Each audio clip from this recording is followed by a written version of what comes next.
However, there is the opportunity here on the opposite side for Wei to go towards something like the Nidalee and these kind of things. There's still a lot open for him, and I wouldn't be surprised to see that locked in on this next rotation. Or opposite, just secure a strong bot side for themselves. Gala's looked really, really good in being this late game carry for RNG, just sitting bot, doing his thing, and then being a big impact in the late game fights.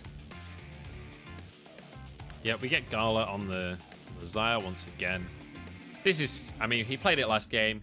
This is now his most played AD carry of the split with 3 games played. And you expect that this is going to continue to be standard for him. Ming has looked fantastic on the Alistar. Again, can roam really heavily, can be a part of these early game skirmish. So I want to see here V5 actually go towards the Syndra pick on this next rotation, because then you end up putting RNG in this really difficult situation where do we try and take a pick into the mid lane that can deal well against the likes of the Syndra, or do we end up picking up our jungler for Wei and then we end up getting favorable matchup mid anyway? Okay, that's one way to do it. We'll just blind pick the Yone instead. Mole is just slamming the gauntlet down and saying, bring it on. What do you got, Cryin? What are you bringing to this mid lane? And I've wanted to see this pick come in for so long, especially with the amount of AP junglers we have. Haven't quite been able to see it brought out. I know Doomby played, I think, in Demacy Championship was kind of the last time I really got a good look at it. But you can see now, you're in a difficult spot as RNG. We just talked about it. Take a mid laner, cool. Now you have to take a jungler or a favorable matchup for that mid lane. RNG opt in towards the jungle, which means as V5, you can ban away some of these Yone Yone counters, or at least matchups that do well into Yone, and have an absolute field day for Mole in this mid lane. I am incredibly excited for what Mole can bring out. We already talked about Mole being a playmaker in the mid lane, being the kind of guy that wants to win 1v1. Yone is definitely a pick that fits into that playstyle. Over to the bans though, as Galio is removed by RNG. V5 with their first ban gonna go for the Akali, so definitely gonna focus on towards these mid lane matchups, as you said. Yeah, and I imagine we're going to just continue to see that.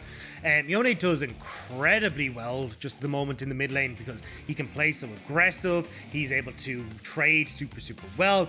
The only thing I will say is that you need to make sure you've got vision control for this Yone, because if you're not able to trade aggressively without knowing where the jungler is, you're not able to get the full amount out of this Yone. So I want to see WeiWei starting to move in towards the opponent's side, working with ppgod to make sure they can track where Wei is going to be.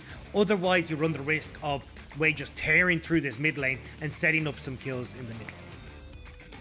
It's going to be a Malphite ban coming out from V5 to round out the ban phase here, so they're just looking at Xiaohu's champion pool. They're like, we're not that afraid of your Camille. We're not afraid of your Gnar, I guess. We're just going to ban this AP Malphite that we saw you bring out the one time. So, I don't know about that one specifically. But hey, you know what? If it ain't broke, don't fix it. Yeah, and I kind of like the idea. I know it's kind of strange to... Okay, well, I was going to say because... All right, whatever. So what you want to do as V5 is the thought process is get rid of AP top laners. Gragas is already gone, so then you can't go for some sort of AD matchup in the mid lane like a Jace or an Aurelia that can do reasonably okay against the Yone. However, they go towards the Rumble. So this is Cryin going, you know what? You do your thing, Yone. I'm not going to interact with you. I'm going to push the lane and I'm going to go elsewhere. So expect these early plays to be coming from Cryin on these roams, more likely towards this top side, which is why we're leaving the counter pick here for Xiaohu on RNG side on the top lane. On V5, I think they'll go towards maybe the Gnar has kind of been the standout one when we look towards the more blind pickable top lanes, but they've also got the opportunity to go for, well, maybe the Camille here, but I don't know if I fully like this. I'd prefer something that could set up Yone in these team fights rather than going towards this 1-3-1, because when we talk about already, you know, V5 struggling to get these Rift Heralds, and if they don't, well, what do they really do? 1-3-1 doesn't give you a huge amount to work with here in these team fights. Camille can slot into the team fight at least somewhat, so maybe they can make it, but we'll have to wait and see. A lot of AD on the side of V5, and Gnar will be the final lock-in here. It's going to be going up to Xiaohu, so Cryin bringing the Rumble to the mid lane up against Yone from Mole. This is going to be definitely an exciting mid lane. I will say, for the side of V5, what did we prescribe for them last time? It was drafting a composition that can fight better in the early game over these Heralds. These guys love to skirmish. This is definitely a squad that wants to be fighting. Yeah, this is a squad that can do well in a skirmish, but in a team fight, if we end up in a 5v5, I'm not so sure. But for V5, I want to see them making these early plays. And actually, a lot of this for me stems from ppgod, unlocking himself from that bottom lane, playing towards Mole, trying to see if he can play towards top side, because this is all about the solo lanes for V5. And if they don't get ahead, then you're going to just get overrun by RNG again. Time to find out which team is going to be able to get the advantage in the early game. I want to reiterate that the early game is everything. Whichever team is ahead at 15 minutes pretty much is going to win the game. They both have 100% win percent when they're ahead at 15 minutes. And bear in mind that last game didn't touch the stats in that regard for V5 because they weren't ahead at 15 minutes. So it doesn't impact that statistic. Definitely about the snowball here and about that first Rift Herald. Looking towards the jungle matchup once again, because Wei was our MVP in game number 1. How are we thinking this early game is going to begin, especially between a Hecarim and a Lillia? We've got a little bit of, what is it, Regicide is it called? I can't remember what the family on family is called. Yeah. I don't. Yeah, either way. Regicide is royalty, but anyway. Yeah. Wei, I think, is going to have his work cut out for him. It's a little bit more difficult for him to have that big impact on the Hecarim, but we'll have to see as we start to get through, because you don't really have like the definitive CC for Wei to kind of play around, like the likes of a Renekton, or even the mid lane, something that can lock someone down like a Syndra. So as Wei, you've got to invest that Ghost to try and wrap around behind someone to set that play up. However, as long as V5 are able to kind of play it a little bit safe and not overextend their lane, they should be able to weather the storm and not give Wei the opportunity to have an impact in these early stages. I actually expect WeiWei to have way more impact. When you're on this Lillia and you got the Camille in the top lane, you can path from bot in towards this top side level 3. You can even play towards Mole in this mid lane as well, because Mole, when he has it level 3, he can dash forward aggressively, set up that CC for you as well. So I'm expecting WeiWei to be playing pretty heavily around these solo lanes off of just his first clear. Okay, well, I've been doing a little bit of research, Dagda. And if WeiWei kills Wei, it's going to be patricide, because that's killing your father. Generally speaking, it is called familicide, just the idea of killing family members. I'm not going to go too deep into it. Let's take a look at some of these runes, because we are going to see this comet on Cryin from the Rumble. This is kind of your standard laning rune on Rumble when you want to get some extra poking, you want to be able to win these trades early, and most importantly, when you want to be spamming that flame spitter to get out of lane. Yeah, and that's exactly what he's trying to do here. You can see already getting the shove. I'm looking at Wei, though. He's pathing from his weak side down towards his stronger bot side. So certainly he's already realized, look, I'm not going to be able to do very much in this top lane against this double AD composition. So I'm going to move down towards my bottom side where I'm a little bit safer. And hopefully Gala and Ming can get that push at level 3 to get the scuttle and just allow this Hecarim to farm up until that mid-game spike that RNG have. WeiWei going to be able to shove in this bottom side. This is one of the advantages of the Miss Fortune as well, is in the early laning phase, like Xayah versus Miss Fortune, it is all the way in favor of the Miss Fortune. The love tap passive does so much work to be able to give you strength in lane. And also, importantly, going for that press the attack, so that early fights will very much favor the Miss Fortune, where you can obviously go for the Comet more for the laning phase, but we know this ain't really about the laning phase, as Mole taking some questionable trades here against Cryin, honestly. Yeah, and this is why the Rumble does so well here. I mean, you're able to trade super effectively against them. It's really hard to shove a Rumble out of lane, which is why we've seen him picked up in the mid lane. That Scrap Shield does a lot to avoid that damage.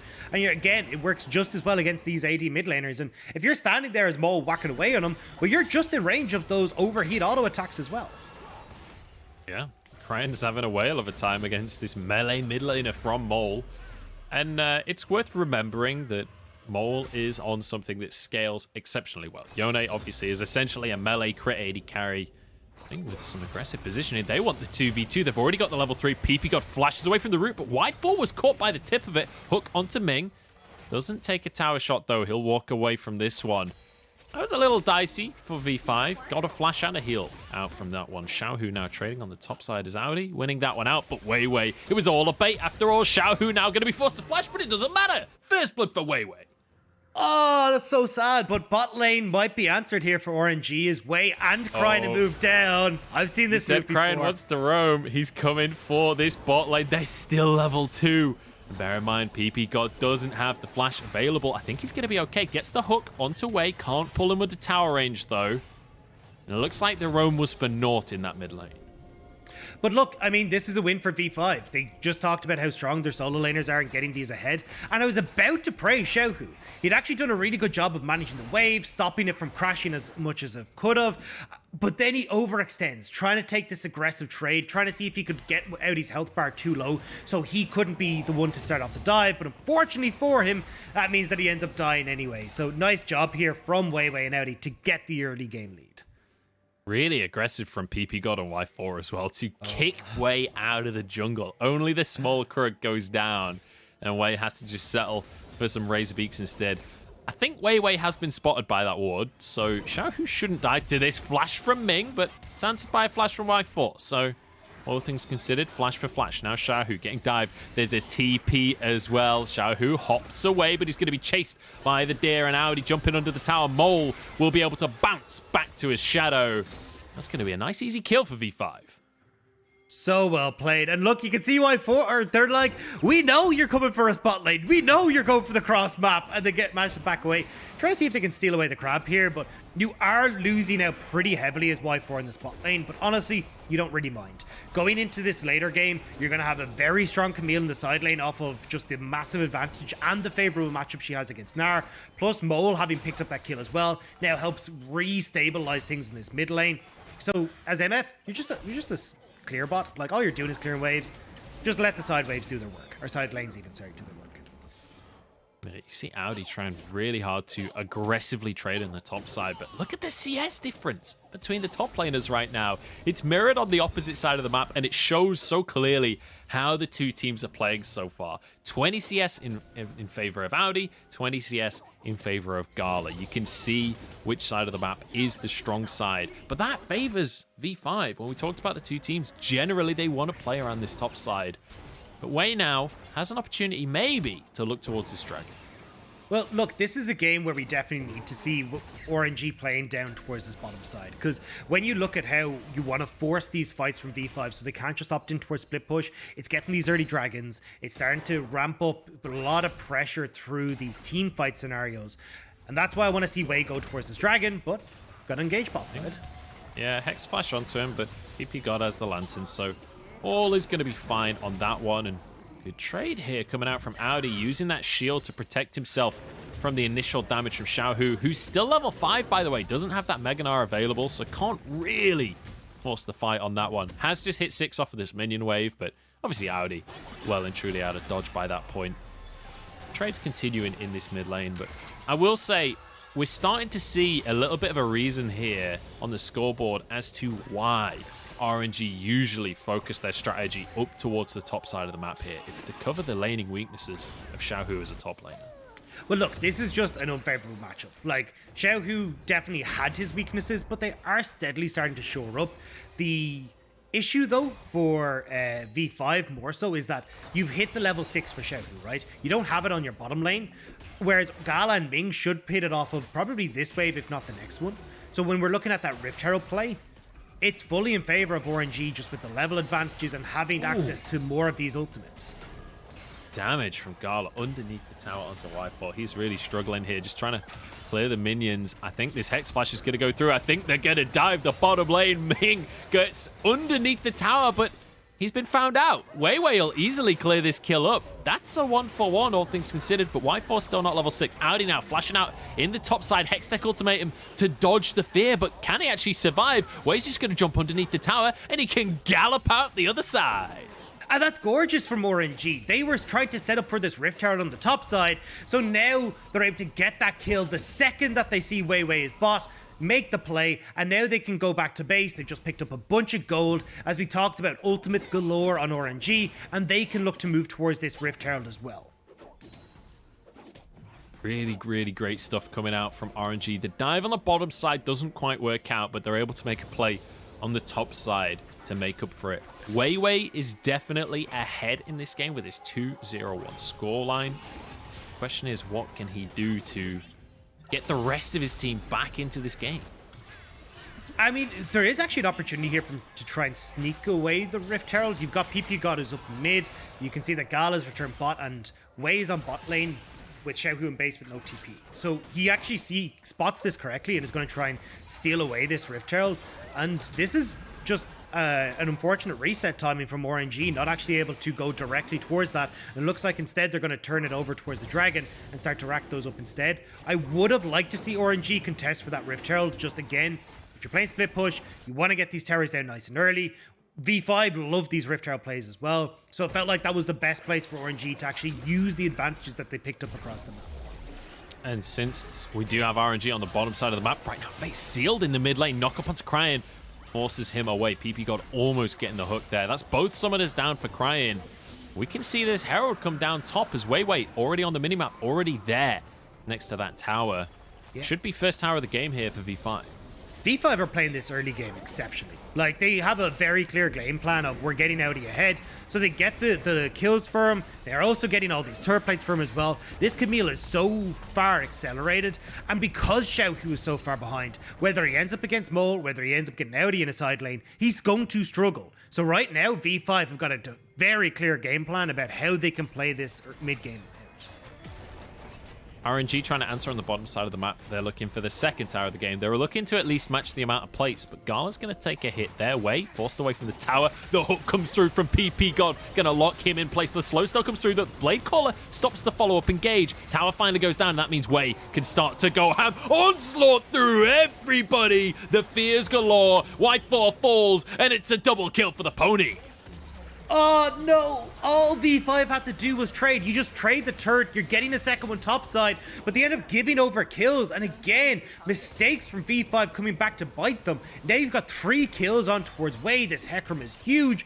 And you're probably going to get this tier 2 tower. Well, not quite actually. Looks like they're going to back away, but still, RNG coming out massively off that play. And the 3 members there from the side of E5 quaking in their boots as Wei gets the 3-man fear that turned everything on its head. And just look at Wei. He's like hitting the tower this entire fight. Yeah, and you can see how long he waits. He's like, get the tower down. Gala's able to self-peel with the ultimate. We don't need to worry. But the second that goes down, Wei just turns. The amount of damage, the CC setup, it's perfect.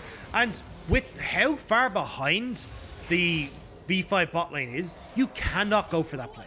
You, under no circumstances are you able to fight that. With the level advantage, the item advantage on 2 out of the 3 members on RNG, you're never going to win.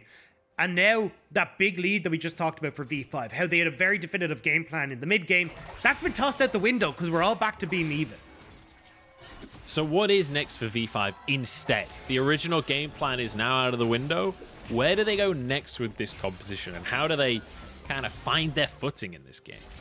They need to try and get Aodi out of this top lane. So if Aodi can maybe shove in this wave really deep, force the back underneath the inhibitor turret where Xiaohu's collecting us, maybe they can look for some sort of 5-man play around mid lane, or maybe they can get a dive down onto this bottom side of the map. But it is very, very difficult because they don't really have anyone who's particularly tanky, right? It's not like you've got the Alistar that RNG have, especially with ppgod being behind. He's not going to be able to tank it up. Wei can't. Mole maybe can with just the resets that come through, but it becomes a lot more difficult for you to just easily take these dive scenarios as V5.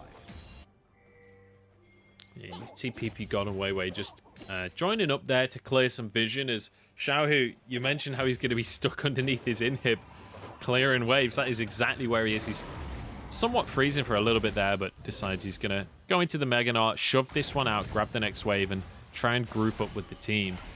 We talked about how this was going to be a matchup between the junglers, and both games so far, it really, really has been. Look at the scoreboard right now. 2-0-1 on one side, 3-0-1 on the other with this Hecarim versus Lillia matchup. Last time around, it was Wei that managed to find the early advantage. This time with the Lillia, maybe WeiWei can find something in this mid-game. Once again, though, gold completely even. Whoever has the lead at 15 minutes statistically wins 100% of their games in this matchup. So in 1 minute and 20 seconds, Dagda, we're going to find out who wins. We get our answer. Yeah, we get the answer. That's all we need. I don't think it's not that out there by Mo. Nicely done. Yeah, and Mo's in trouble now. Wei is going to be, like, he knows he's done for. This is...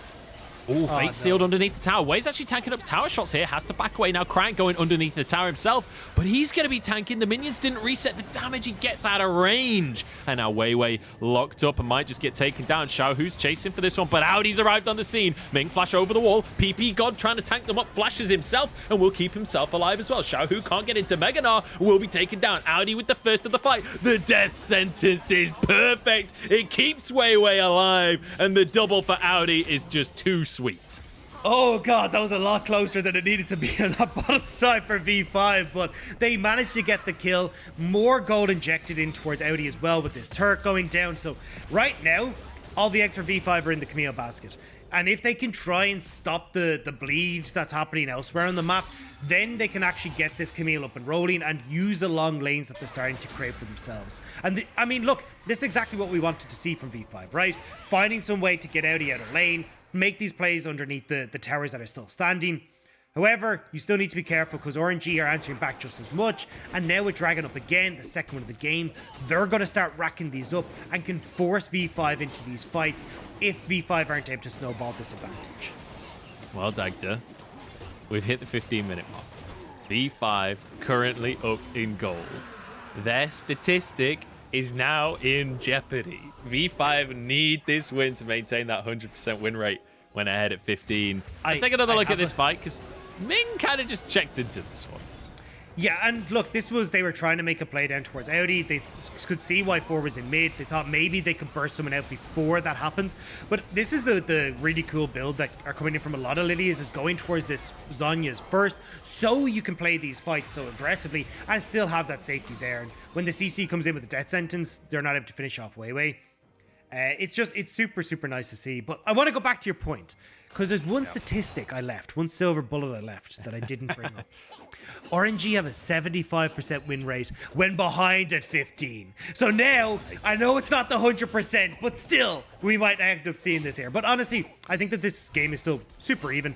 It's very much going to come down to if V5 can make plays happen and stop RNG from finding these team fights at Dragons.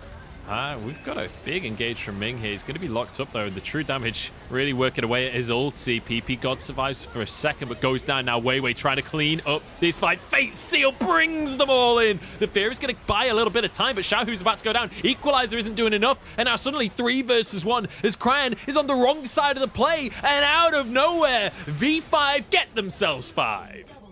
RNG end up fighting 4 versus 5, and V5 say, thank you very much, we'll take all this extra gold. Now, they can move in towards this mid lane, they can shove this in, they can go over towards Rift Herald. Like, they've got so many opportunities now to take down these big objectives that can start to unlock this game for them. This here could be a big turning point for V5. Huge lead now in that. Well, they've got a 2,000 gold lead now for themselves as Ming contesting in this mid lane. But ppgod and Y4 maybe can finish this one off with the demolish damage. He's not going to go for the last auto attack. The tower survives at least for now. You see WeiWei moving up towards the top side of the map. I can't tell if he's on Scuttle Crab or if he's actually on that Herald itself, but I think it's just the Scuttle Crab for now. Because Ming's actually going to get caught up here. And Aodi just shreds him. This Camille is monumentally massive at this point in the game. Yeah, I mean, look at the item comparison. You've only just finished Strikebreaker as Xiaohu. You've already got the Divine Sunder. And now you're already most of the way towards that Ravenous Hydra as well here. Like, Aodi's massive. And with that pick, they're able to go over towards the Rift Herald uncontested. And we're starting to see now this V5 game plan come into action. And when these outer turrets go down, it becomes so much easier to opt into this 1-3-1 because you can get the deep vision. You can give that freedom to your solo laners to actually push forward. Interesting to see Y4 going for a Kraken Slayer this game. This is not the standard Miss Fortune build. Usually it's going to be the Gale Force or, like, you know, the Eclipse or something along those lines if you really are trolling. That was beautiful from Aodi, though. Hextech Ultimatum as the headbutt comes in. Yeah, and absolutely beautiful. The big issue here was, look at where Cryin is. Like, the entire time this fight is going on, you've had the TP come in from Mole. He gets this lane faster. Cryin is trying to walk his way down. So what V5 have already dealt with everyone on RNG by the time Cryin gets there. The Equalizer does some damage, but you just don't have it for the team fight, which is where they really wanted it. Now though, V5, you can see them grouping up in this mid lane as 3 members. They're looking to get down this last outer structure, and already Mole and Aodi are out in these side lanes. They're slowly starting to get this deep vision in onto the RNG side. So with this next dragon coming up, RNG need to clear out that vision on bot side and get control of this river. So 1 minute on that dragon, and you know, V5, they would love to not have to use the Herald on the tier 1 in the mid lane. It might end up being the call just for the sake of getting priority for this Drake. In they go. Aodi is not going to wait around. Onto Ming he goes. He's got the true damage to finish off the cow, but Cryin with a good equalizer forces the Zhonya's out of WeiWei. Doesn't have flash and he's taken down. That's a massive shutdown into the pocket of Wei. Blue buff will be taken though for V5, who posture around this mid lane. They're going to get a second charge here. Don't know whether they can actually pressure this tower for themselves, but maybe they go for a tower dive instead. Fate seal, bullet time over the top, but it's just out of range.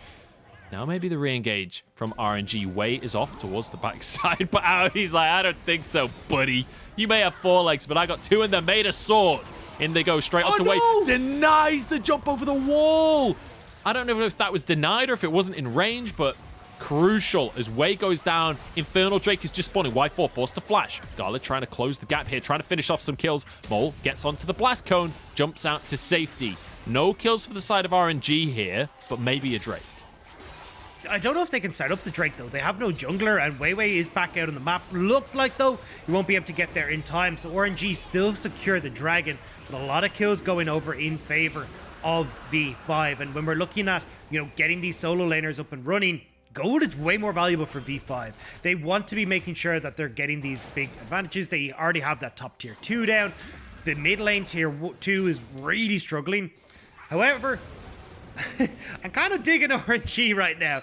Having 3 dragons, you can easily force V5 to fight, and now you're on a timer because you got to deal with Baron and the dragon as V5. No, WeiWei gets caught out by the equalizer here, but actually maybe this has gone wrong for the side of RNG. Gala is stuck here, doesn't have a way out of the fight. Aodi can easily finish that kill off. Headbutt under the tower is nice from Ming, and maybe is going to find a return kill, but Y4 surviving for now. The tower shot doesn't finish him. He's walking away with the lantern shield. Wei now ticking down, but Aodi gets the damage shield at the last possible second. Somehow lives through the fight, and V5 get everything. I was saying how intelligent RNG were, how they were so smart with how they engaged, understanding their comp strengths. They've just been running it. They've just been walking into V5 and getting picked for the last 10 minutes straight. Just take a 5v5 fight. Not 4v5, not 1v5, 5v5. Please, for the love of God, RNG. Yeah, and Aodi, he's got his MMA gloves on right now because he is here to brawl. He is loving this game right now. He's so fed on the Camille. And another hook from ppgod. That's going to be the Baron for V5. And if they needed something to snowball off the back of, that is it. That is a huge gold lead now for them.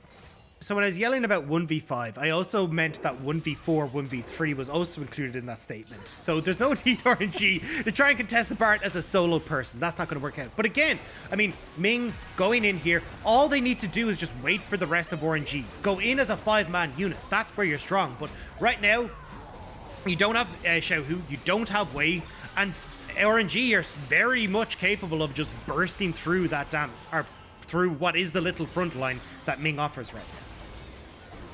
Yeah, this was beautiful from Mole and Aodi as well. The strength in these solo lanes. And, you know, people weren't sure about the fact that they were playing Aodi over Lanxing, but I guess Lanxing is this kind of weak side top laner. Maybe this is the way forward. Maybe Aodi can be a carry top laner on the side of V5 and breathe a different style into this top side. So they can play through not just the Herald, but the top lane and the mid lane. Yeah, I mean, when we saw Aodi on EDG, he was really strong on things like those weak side top laners, like the Mordekaiser and that, but certainly he was able to bring out these really strong carry performances. So I like that you're getting both as... Okay. Oh, hang on. Aodi has seen an enemy and immediately has pressed all of his buttons in that direction. He might have gone a little too deep on this one, but the bullet time could answer. As ppgod gets the play, Ming will go down, and Wei wants to gallop off into the sunset. He wants it to be like an old Western movie, but it just ain't. This is modern action. And it's all over. RNG, you've waited too long. You've given too much gold to V5. They are fully in control of this game, and your team fight, it just doesn't cut it anymore. The equalizer onto the wave. Actually, it's not onto the wave. It doesn't hit the wave. everything. It's a disastrous Oh, equalizer. God. Oh, no. That's going to be inhib. I think V5 have to back away, though. People are respawning. It would be disrespectful to try and get more. Yeah, it really would. But look, V5, they're firmly in the driver's seat. You can see there, even in... They didn't have Cryin for the fight, yeah, but this team fight is not going the way of RNG anymore. This Dragon now, in a minute, although it could have been a win condition for V5, the last 3 plays where they've just fed gold in towards V5 means you're getting towards the third item on a lot of their carries, whereas when you look at the opposite side, you're still waiting on those second items to really come through. This is just V5 now running away with this game. I just want to point out that that metaphor is used so often in League of Legends of who's in the driver's seat. The idea of people swapping between driver's seat and passenger seats, it's so difficult. It's like impossible to climb between the seats in a car. The implication that that's as easy as it is in League of Legends. But let's talk about this Drake Dagda. It's up in 40 seconds. What have RNG got left in the tank, if anything, to fight and try and get this Infernal Soul? I don't think you fight for the soul here. I mean, what you do instead is you try and get some of this gold back in your pocket. I would prefer to see RNG clearing that top wave and trying to get this mid tower. All right, so we're favoring V5 in the all-in right now, and they're clearly looking for it. Flash forward from ppgod, but the Gale Force dodges it. RNG grouping up. Remember, Ming can really brute force a fight if V5 stack up. Xiaohu takes a massive chunk on the Q. I think that was maybe a Kraken Slayer Q that came out. I'm not entirely sure on the interaction. In they go onto Y4, but the Lantern keeps him safe. In Mole goes, and the bullet time across the squad as well, but health bars still surviving for now. Aodi's kind of left alone, but Y4 started to shred these health bars. The Miss Fortune has been left unchecked and is deleting everybody. Featherstorm, everything Gala can do is here, but it's not enough. And V5, they take themselves the fight and maybe the game. This is it. This is the game. V5, they played out this early game beautifully. It looked a little bit dicey when we saw like this 10-minute dive bot for RNG starting to swing the game in their favor, but WeiWei, Aodi, and Mole have been on point throughout this and have been able to find the victory. Beautiful stuff from V5, and we get ourselves a 3-game series. We get to see these 2 golden squads going the distance. And V5 showing us why we need to be hyped about this squad, showing us why this isn't just a middle of the table team. This is a team contesting those top spots. It definitely was, and it's nice to see that they're doing it with a bit of a different style, where we usually do see these more team fight orientated styles come out, where we're looking at like ppgod being these big engage tools and having WeiWei dealing a heap of the damage, but instead we see them going towards this more split push orientated composition, and they do a wonderful job of finding a bunch of picks. But honestly, I think this was kind of RNG's game in a lot of situations to throw away, or at least they did throw it away, where we saw that 16-minute play on that bottom side of the map where they try and go for this 4 versus 5 team fight. They end up losing it, and then literally from that point forward, all RNG did was fight these unfavorable matchups where they're either down a person or down an ultimate. It did not make any sort of sense for them to take a lot of these fights, but they're doing it anyway, and V4 were like, great, I mean, we'll take a game 3, we're happy to go there. I think you word it rightly when you say that this was RNG's game to throw, but luckily for V5, Aodi sat there. He's got a baseball glove on each hand. He's ready to catch any throw that RNG are going to give his way, because he, on this Camille, looked exceptional this game. Every single team fight, it felt like he was the one. There was one play where he kind of went a little deep and just got blown up. But aside from that, so many times he was playing on the very edge of a knife, which is very appropriate for a Camille player. But even the stopwatch that he bought during the game to be able to survive some of these skirmishes, just really beautiful play across the board. And clearly knowing his limits, clearly knowing that he had to be the one to lead the charge this game. Yeah, and this is not me taking away from V5 when I say that RNG threw a lot of this. V5 played this exceptionally. We, from the get-go, saw them playing heavily towards this top side, getting that third wave dive on towards Xiaohu, setting Xiaohu massively far behind. They knew where their win conditions were and played towards it beautifully, and then turning that top lane pressure into these early rift heralds that we've talked about them loving. So I think a lot of this was V5 executing beautifully, and RNG also a little bit lackluster. So you can see in your screens there though, Aodi He's the MVP here. This guy was massive on this Camille, was consistently finding the picks, and was the big turnaround in a lot of these situations for V5. Yeah, this was a V8 performance, if you will, coming out from Aodi, because, man, I am now very afraid. And also, just like outside of just Aodi as a player, this is a clear example of the reason that Camille has been such a high priority pick and ban. I feel like with Kai'Sa coming strongly into the meta with this Gnar Renekton kind of shenanigans early on in our drafts, I feel like Camille kind of fell out of priority because of how much people want to play the Renekton. But she's real strong. She's real strong. If you get ahead on Camille, you win the game. Yeah, specifically against Gnar as well. Like, she's a counter matchup to Gnar, and she just facilitates these early AP junglers so well too. I mean, what Nidalee wants someone who can set up these early ganks for. You've got the CC for both the Nidalee, you've got the CC for the Lillia, you've got like terror resets, or at least the aggro for reset with the ultimate and Camille. She just sets up beautifully for so many plays in that top side, and why we're seeing her, at least here, have so much success. Yeah, she's a high skill cap top laner, but we've got some of the best top lanes in the league, and Aodi wants to put his name in that list. He's still got a long way to go to do that. This is certainly a good performance to kick the conversation off. We're going to jump into a break. We'll be back with